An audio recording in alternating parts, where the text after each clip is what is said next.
My name is Lori Pierce, and I'm the kind of daughter people only notice when something needs to be done. I didn't realize how true that was until the Christmas Eve everything snapped like an overstretched thread inside me. But looking back now, I think the unraveling started years before, quietly, silently, until the smallest thing finally tore the whole fabric apart. Every Christmas, my family follows the same script. We drive up to our old cottage in Vermont, unload the endless boxes of decorations, and spend hours turning the place into the picture-perfect holiday postcard my sister Chloe insists on curating for her dozens of invited guests. And every year, without fail, I'm handed a list. The list. The chores that supposedly keep tradition alive. But last Christmas Eve was different before it even began. My dad placed the list in my hand like it was some sacred scroll from our ancestors. Clean the house, prep dinner, wrap the gifts. Chloe's guests expect everything perfect, he said, as if rehearsed. My mom glanced over, laughed lightly, and added, "Don't screw this up, Lori." They both turned away before I could even pretend to respond. I smiled, small, quiet, almost invisible. Not because it was funny, but because, for the first time in my life, I didn't feel trapped by that list. Because I already knew I wouldn't be there to complete it. I had already planned my escape. The truth is, I never really felt like anyone's daughter. More like an unpaid assistant living on borrowed space. After college, my parents guilted me into staying home a little longer, to help while they were going through a rough patch. Somehow, a little longer turned into years, and every paycheck I earned was quietly absorbed into their budget. Utilities, groceries, random family emergencies. And Chloe? She floated through life like a cloud. Spontaneous trips, new wardrobes, last-minute expenses that always landed in my lap. The worst part was that I didn't even know these decisions were being made until I saw the charges. I wasn't in the group chats. I wasn't in the room. I just got the bill. And if I ever hinted at wanting to move out, "You're abandoning the family," my dad would say. "How selfish can you be?" my mom would add. Chloe's contribution was always a smirk or a dismissive, "Relax, Lori, you don't even have real responsibilities." So I stayed, and paid, and swallowed my resentment until it left a permanent taste. But last fall, something shifted. Maybe it was exhaustion. Maybe it was the way Chloe waved a hotel receipt at me like a baton, announcing she'd booked a trip because Lori can cover it. Maybe it was the loneliness that clung to me, even when I stood in a room full of people. Whatever it was, I began to quietly save money. Extra shifts, freelance projects, selling things I didn't need. My family didn't notice. They rarely looked at me long enough to see changes. By mid-December, I had enough for something small but powerful, a plane ticket. Just one, a one-way ticket to Rome. So when I accepted that list from my father, I already knew what they didn't. I wouldn't be anywhere near Vermont on Christmas Eve. "I'll head up early to get everything ready," I told them that night. Nobody looked up from their phones. "Fine, whatever," Dad muttered. I booked my flight the moment I got to my room, hands trembling but determined. Rome had always been a fantasy destination for me, and now it was my escape route. My friend Luca had moved there the year before. He'd always told me to visit. I never had the courage, until now. 2 nights later, I was on a plane with nothing but a backpack and 2 duffel bags hidden in my closet for when I returned. I didn't know what would happen next. I just knew I couldn't stay. When I landed at Fiumicino Airport, something inside me unclenched. A part of me I'd forgotten existed inhaled deeply for the first time. Rome felt quiet. Not in sound, but in my head. Like the noise of my life had been muted. Luca didn't ask questions when he met me near Piazza Venezia. He saw the exhaustion in my face, handed me a coffee, and said, "You picked the right time to disappear." For days, I walked the city. I breathed air that wasn't full of obligation. I let myself exist without being useful to anyone. Churches, markets, bridges glowing at night. I soaked it in like someone who'd lived too long underwater. I didn't turn on roaming, didn't connect to Wi-Fi, didn't check my phone. Not because I wasn't curious, but because I was afraid. Afraid that the moment I saw their names, I'd feel the pull again. Afraid I'd be reminded of who they believed I was. But on the 3rd day, I caved. I connected to Luca's Wi-Fi and the notifications flooded in instantly. My mom, 22 missed calls. My dad, 11 missed calls. Chloe, a mix of voicemails and one text. "Where are you?" Then came the angry ones. My mother, "This is humiliating." My father, You better have a damn good explanation. Chloe, if I have to handle everything alone, I swear. Aunts, cousins, even people I barely knew. But nothing prepared me for the photo my mother sent. The cottage, pitch black. No lights, no decorations, no warmth. Is this what you wanted? I stared at the picture, but for the first time in my life, I didn't feel guilty. I felt seen, not by them, but by myself. They didn't miss me. They missed what I did for them. On New Year's Eve, standing on a rooftop in Rome while fireworks rained over the city, someone tried calling me. I watched the screen light, then fade. I didn't answer. At midnight, I closed my eyes and whispered to no one. Please let this be the year I finally choose myself. The next morning, I booked my flight home. When I landed back in the States and turned on my phone, a new message appeared, one that drained the last drop of warmth from my body. From Chloe. We sold your car. Hope your little vacation was worth it. I froze, not in shock, but in clarity.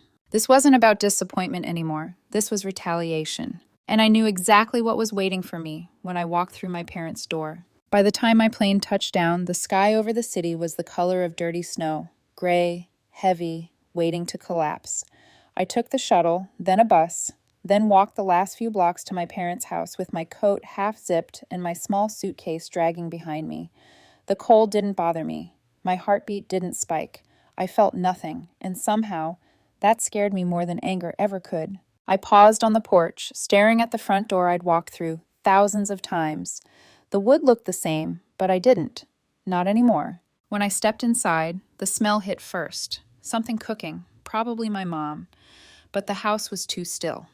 Quiet, like it was holding air in its lungs, waiting to exhale rage the moment it saw me. And it did. My mom came around the corner, her face sharp with fury. Lori! No hello?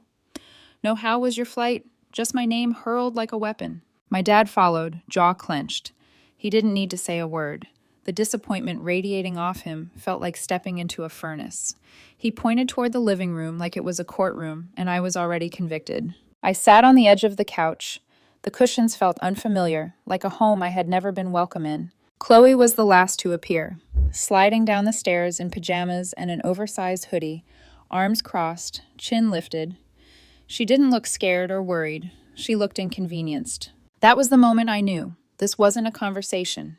It was going to be a trial, and I would not be given a chance to plead my case. The shouting began so quickly, it was like they'd rehearsed. Where the hell were you? Do you think this is funny? You embarrassed us. You ruined Christmas. You left everything on us.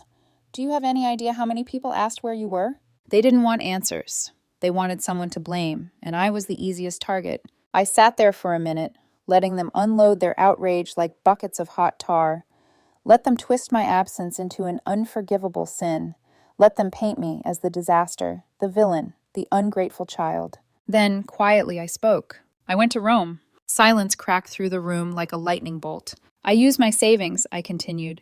I wanted one holiday where I wasn't your unpaid cleaning staff, your cook, your problem solver. One holiday where I could breathe. My dad's nostrils flared. You're acting like a teenager, my mom scoffed. You're being dramatic, Lori. Chloe let out a laugh under her breath. This is your main character phase, huh? The dismissal was sharper than any shouting. I swallowed the rising ache and kept going. For years, I've been paying bills I never agreed to, covering things that weren't mine, cleaning up your messes, holding this family together while you pretended everything was fine. Dad jabbed a finger toward me. We raised you. We supported you. Yes, I said, until I turned into your backup generator. Chloe rolled her eyes. Oh my God, Lori, no one forced you to stay. Every time I tried to move out, I said, turning toward her. Dad said I was abandoning the family. Mom said I was ungrateful. And you... I paused, letting the truth settle. You said I was trying to make myself look important. Chloe's smirk faltered. Mom stepped forward. We expected you to participate, to help your own family. I did help, I said, more than anyone, but you didn't notice me while I was here. You only noticed when I stopped. My voice cracked, not with weakness, but with something breaking open, and they hated that. Dad shook his head. You've changed. No, I said softly. I finally stopped pretending. There was no screaming inside me anymore, no fear, just clarity, the cold, clean kind that makes everything sharper. I'm not staying here, I said. Not tonight, not ever again, if this is what family means to you. Mom's lips pressed into a thin line. Dad crossed his arms. Chloe stared like she was watching a TV show she hadn't asked for. And in that moment, I remembered something important. I had already packed. Before leaving for Rome, something in me knew this confrontation was inevitable. So I had prepared 2 duffel bags and hidden them in my closet. Insurance. In case I never came back the same. I stood up. None of them moved. None of them tried to stop me. I walked upstairs, opened my closet, and pulled out both bags. When I walked back down, dragging the weight of everything I'd never said, they didn't argue. They didn't reach. They didn't ask where I was going. They just watched. Like I was luggage someone else had left in their hallway. I pulled out my phone and called a cab. When it arrived, I opened the door and turned back one last time. My dad's jaw was set like stone. My mom's expression was a cocktail of fury and disbelief. Chloe smirked again, but this time it looked shaky. None of them said goodbye. I closed the door behind me. I gave the driver an address across town. My boyfriend, Evan's apartment. He'd texted me while I was on the bus earlier, saying he'd be home. I didn't tell him about the confrontation. I didn't want my hurt to become someone else's burden. When he opened the door and saw my bags, he froze, not in shock, but in concern. Lori, what happened? I expected the question to unravel me, but instead I breathed. He stepped aside without pressing, without demanding explanations. Come in, he said softly. You're safe here. Those words nearly broke me. I dropped onto his couch, took off my coat, and let myself collapse into the quiet. A quiet that didn't demand anything, didn't guilt me, didn't expect me to save the world. That night, I slept deeper than I had in years. But peace never lasts long, not when your family believes your existence belongs to them. On the morning of January 4th, I woke to the smell of Evan making coffee and the violent buzzing of my phone on the nightstand. Dozens of notifications. Missed calls stacking on top of each other like bricks forming a wall. 22 from my mom. 10 from my dad. A few numbers I didn't even recognize. Probably extended relatives dragged into the chaos. But it was Chloe's message that made my heart go still. They sold your car. It's gone. You want to act like an adult? Pay for your own ride. I stared at the screen. Not with panic. Not with heartbreak. But with realization. They didn't care why I left. They only cared that I dared to leave at all. This wasn't disappointment. It was punishment. Their war had begun, and I was done fighting with their rules. The words, "They sold your car," clung to my skin like ice. Not because of the loss itself, though the car was legally mine, bought with my own paychecks, but because of what the act represented. Control, retribution, punishment. A final attempt to remind me, you belong to us. I set the phone face down on the nightstand. For a whole minute, I didn't move. My heartbeat didn't spike. My breath didn't shake. Instead, something inside me turned still, quiet, focused. That kind of clarity only comes when the last thread finally snaps. Evan walked in, holding 2 mugs of coffee. You're awake, he said softly. Then he saw the look on my face. Lori, what happened? I showed him the message. His jaw tightened, but he didn't explode with outrage the way part of me expected. Instead, he sat beside me, steady and grounded. What do you want to do? He asked. No one had ever asked me that before. Not really. My parents asked what I planned to do for them. Chloe asked what I could fix for her. But this was different. I want out, I whispered. Not just out of the house, Evan. Out of the whole system. I want to be unreachable. He nodded slowly, absorbing every word. Then that's exactly what you're going to do. That day became the blueprint of my liberation. I started by calling the dealership to confirm what Chloe had said. The employee on the line hesitated. Yes, the vehicle was sold on December 29th, signed by your father. My hands didn't shake, but something inside me folded inward.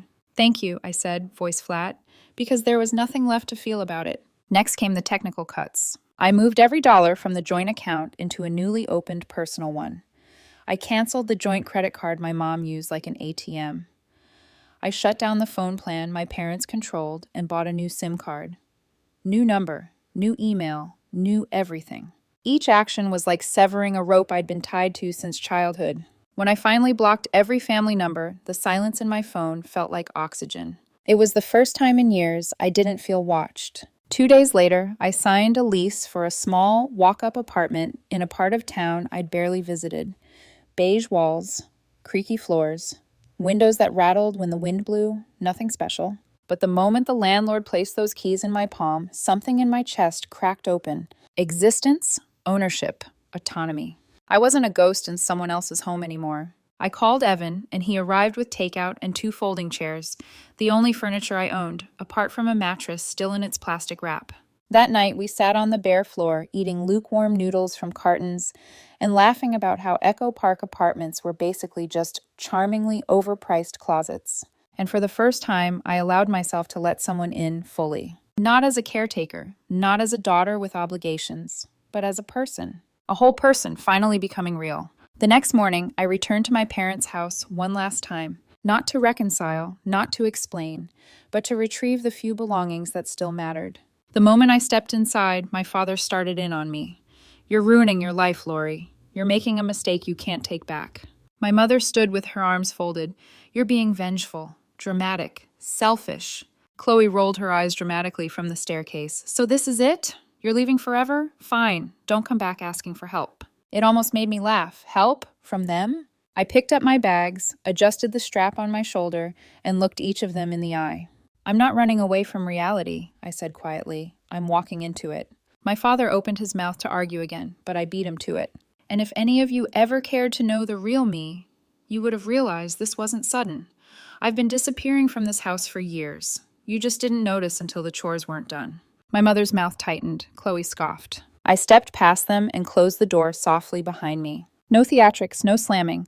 Just a quiet goodbye to a version of myself that died long ago. Life in my new apartment was small, imperfect, and exactly what I needed. No shouting from downstairs, no text alerts demanding errands, no guilt woven into every conversation. Just the hum of a refrigerator older than I was, the echo of my footsteps against empty walls, the soft buzz of streetlights outside my window. Silence. But unlike before, silence didn't feel like punishment. It felt like peace. I built routines, washing dishes right after eating because it genuinely soothed me, not because someone expected it. Choosing what to cook for dinner without criticism. Sleeping without anticipating footsteps approaching my room. Evan visited often. We'd sit on the floor, still my only seating, eating cereal at midnight and talking about everything except the storm I came from. I knew I still had bad days ahead. Years of conditioning don't disappear overnight, but I didn't miss my family the way people said I would. I missed the idea of a family. I missed a version of them that never existed, and realizing that hurt less than I expected. 2 weeks passed. Then my new phone rang. The number was unfamiliar. I almost didn't answer, but something told me to. "Is this Lori Pierce?" An unfamiliar voice asked. "Yes." "This is attorney Samuel Rivers. Your parents are seeking repayment for housing and support since you turned 18, a total of $47,000 including interest." I blinked, then sat down, then let out a slow, incredulous laugh. Not because it was funny, but because it was so profoundly predictable. Later, when I told my friend who worked in legal, she laughed even harder. "They don't have a case. There's no contract. They're just trying to scare you." Of course they were. Even when separated by distance, different accounts, a new life, they still tried to control me through fear. That night, Evan showed up with champagne. "You're free now," he said softly, tapping his glass against mine. And for once, the words felt true. Not just legally, not just financially, but emotionally. That was the real freedom. The kind where you stop waiting for people to change. The kind where you stop believing blood must mean loyalty. The kind where you rebuild yourself from the dust of who you used to be. I stood by my window that night, looking out at the streetlights flickering against the darkness. And I whispered to the glass, to the night, to myself. Freedom doesn't scream, it whispers, and I finally hear it.